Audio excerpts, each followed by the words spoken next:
السلام علیکم ورحمۃ اللہ وبرکاتہ۔ محترم سامعین و ناظرین، سیرت مصطفیٰ صلی اللہ تعالی علیہ وآلہ وسلم کی قسط نمبر 8 میں خوش آمدید۔ آج ہم اس ویڈیو میں جانیں گے شق صدر اور شق صدر کتنی بار ہوا اور ام ایمن کا مختصر سا تعارف۔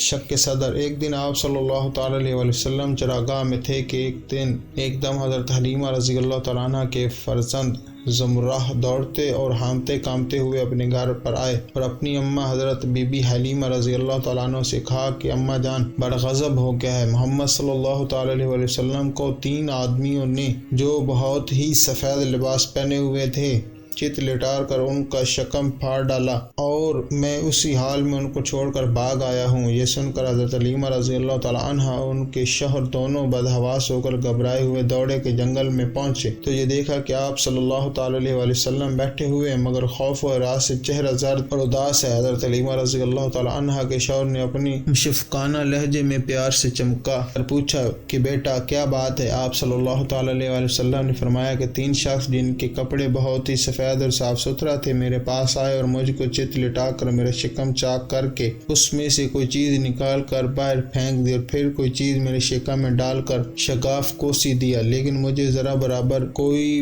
بھی تکلیف نہیں ہوئی۔ یہ واقعہ سن کر حضرت حلیمہ رضی اللہ تعالیٰ عنہ اور ان کے شوہر دونوں بے حد گھبرائے اور شوہر نے کہا کہ حلیمہ رضی اللہ تعالیٰ عنہ، مجھے ڈر ہے کہ ان کے اوپر شاید کچھ اسیب کا اثر ہے، لیکن لہٰذا بوجال تم ان کو اور ان کے گھر والوں کے پاس چھوڑ آؤ۔ اس کے بعد حضرت حلیمہ رضی اللہ تعالیٰ عنہ آپ کو لے کر مکہ معظمہ آئے۔ انہیں اس واقعے سے یہ خوف پیدا ہو گیا تھا کہ شاید اب ہم کما حق کا ان کی حفاظت نہ کر سکیں۔ حضرت حلیمہ رضی اللہ تعالیٰ عنہ جب مکہ معظمہ پہنچ کر آپ صلی اللہ تعالیٰ علیہ وآلہ وسلم کی والدہ مائدہ رضی اللہ تعالیٰ عنہ کے سپرد کیا تو انہوں نے دریافت فرمایا کہ حضرت حلیمہ رضی اللہ تعالیٰ عنہ تم تو بڑی خواہش اور چاہ کے ساتھ میرے بچوں کو اپنے گھر لے گئی تھی، پھر اس قدر جلد واپس لے آنے کی کیا وجہ ہے؟ جب حضرت حلیمہ رضی اللہ تعالیٰ عنہ نے شکم چاک کرنے کا واقعہ بیان کیا اور اسیب کا شبہ ظاہر کیا تو حضرت بی بی آمنہ رضی اللہ تعالیٰ عنہ نے فرمایا کہ ہرگز نہیں، خدا کی قسم میرے نور نظر پر ہرگز کبھی بھی کسی جن یا شیطان کا عمل دخل نہیں ہو سکتا۔ میرے بیٹے کی بڑی شان ہے۔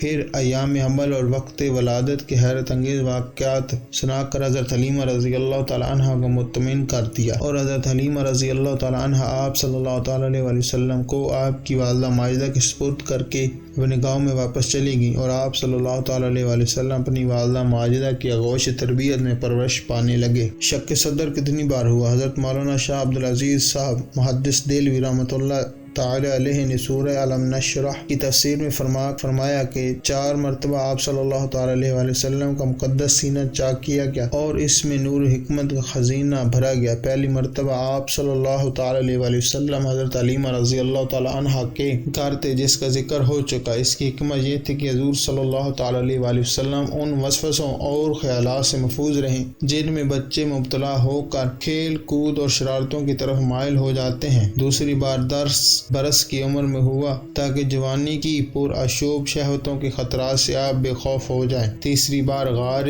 حرا میں شق صدر ہوا اور آپ صلی اللہ تعالی علیہ وآلہ وسلم کے قلب میں نور سکینہ بھر دیا گیا تاکہ آپ وحی الہی کے عظیم اور گراں بار بوجھ کی برداشت کر سکیں۔ چوتھی مرتبہ شب معراج میں آپ صلی اللہ تعالی علیہ وآلہ وسلم کا مبارک سینہ چاک کر کے نور حکمت کے خزانوں سے معمور کیا گیا تاکہ آپ کے قلب مبارک میں اتنی وسعت اور صلاحیت پیدا ہو جائے کہ آپ دیدار الہی کی تجلی اور کلام ربانی کی ہیبتوں اور عظمتوں کے متمائل ہو سکیں۔ ام ایمن جب حضور اقدس صلی اللہ تعالی علیہ وآلہ وسلم حضرت حلیمہ رضی اللہ تعالیٰ عنہ کے گھر سے مکہ مکرمہ پہنچ گئی اور اپنی والدہ محترمہ کے پاس رہنے لگی تو حضرت ام ایمن جو آپ کے والد ماجد کی باندھی تھیں آپ صلی اللہ تعالی علیہ وآلہ وسلم کی خاطر داری اور خدمت گزاری میں دن رات جی جان سے مصروف رہنے لگی۔ ام ایمن کا نام برقہ ہے۔ یہ آپ صلی اللہ تعالی علیہ وآلہ وسلم کو اپنے والد رضی اللہ تعالیٰ عنہ سے میراث میں ملی تھی۔ یہی آپ کو کھانا کھلاتی تھی، کپڑے پہناتی تھی، پھر آپ کے کپڑے دھویا کرتی تھی۔ آپ صلی اللہ تعالی علیہ وآلہ وسلم نے اپنے آزاد کردہ غلام حضرت زید بن حارثہ رضی اللہ تعالیٰ عنہ سے ان کا نکاح کر دیا تھا جن سے حضرت اسامہ بن زید رضی اللہ تعالیٰ عنہ پیدا ہوئے۔